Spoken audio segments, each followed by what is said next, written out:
Good evening and welcome to Tucker Carlson Tonight. Every American is born with inherent rights.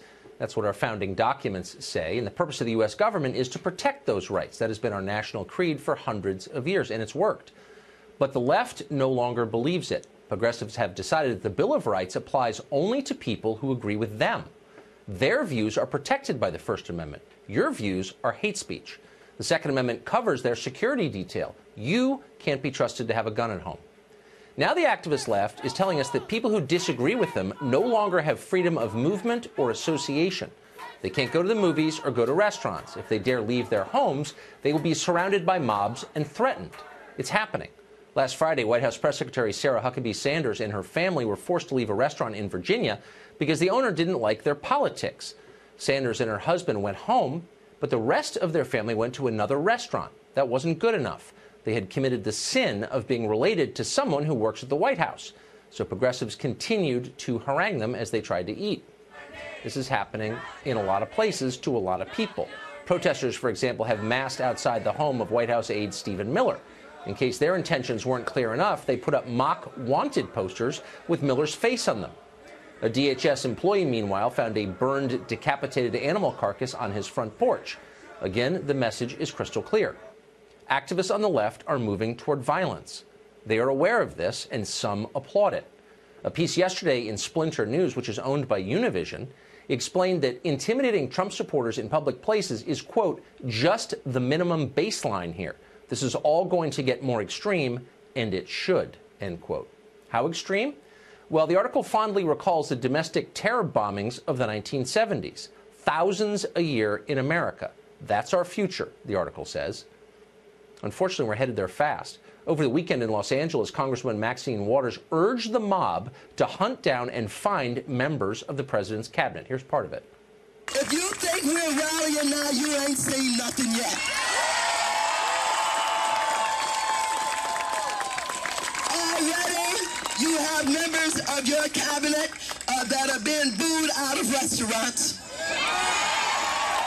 who have protesters taking up at their house, who's saying no peace, no sleep. No peace, no sleep. Let's stay the course. Let's make sure we show up wherever we have to show up. And if you see anybody from that cabinet in a restaurant, in a department store, at a gasoline station, you get out and you create a crowd. And you push back on them. And you tell them they're not welcome anymore, anywhere. Maxine Waters isn't just any member of Congress. The Daily Beast calls her, quote, a folk hero. BuzzFeed describes her as the unchallenged new face of the Democratic Party. And indeed she is. She's also a self-described civil rights leader, which makes it a little weird to see her demanding that certain people be denied public accommodations. Sorry, we don't serve your kind at the lunch counter. That's exactly what she is saying. And she said it again yesterday. I stand by my speech in saying that the protests have already started. They're probably going to continue. The message of all this is clear. The left no longer considers its political opponents fellow citizens or even human. How long before they start openly calling for something bad to happen to those opponents? Well, in the case of Maxine Waters, it won't be the first time. In 1992, Waters cheered as racist mobs burned Los Angeles. As she put it at the time, riot is the voice of the unheard. When Reginald Denny was dragged from his truck and nearly murdered for the color of his skin, beaten in the head with a cinder block on camera, Waters championed his attackers. She partied with them after their trial. Maxine Waters has a record of endorsing mob violence. Everyone in Washington knows that. Democrats don't care.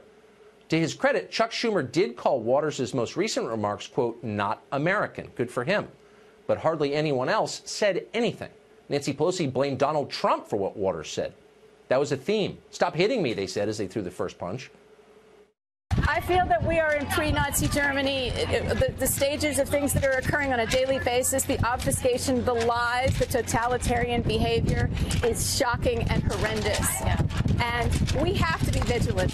They follow the exact pattern that Hitler had. He is evil.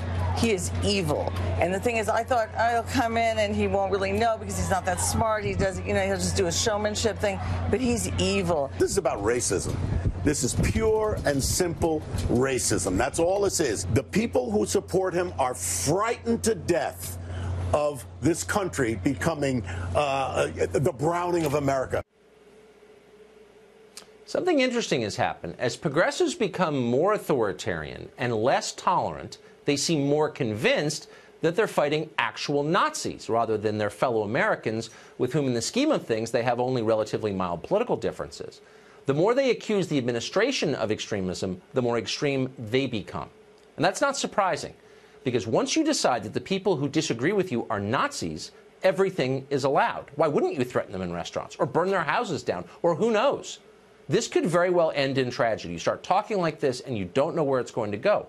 Some progressives seem to welcome all that. Quentin James, who's the head of a political action committee that supports Democrats, recently announced that those calling for calm are, quote, accomplices of the current administration. Accomplices? This is the language of total war. It's scary. It has no place in politics. We're heading towards something awful. And the only people who can stop it are the adults on the left. And there are still some. Democratic members of Congress, entertainment figures, religious leaders, media chieftains like Jeff Zucker at CNN or Andy Lack at NBC. They're silent now, cowering and complicit in all of this, but the country badly needs them to cool the rhetoric and rein in the mob.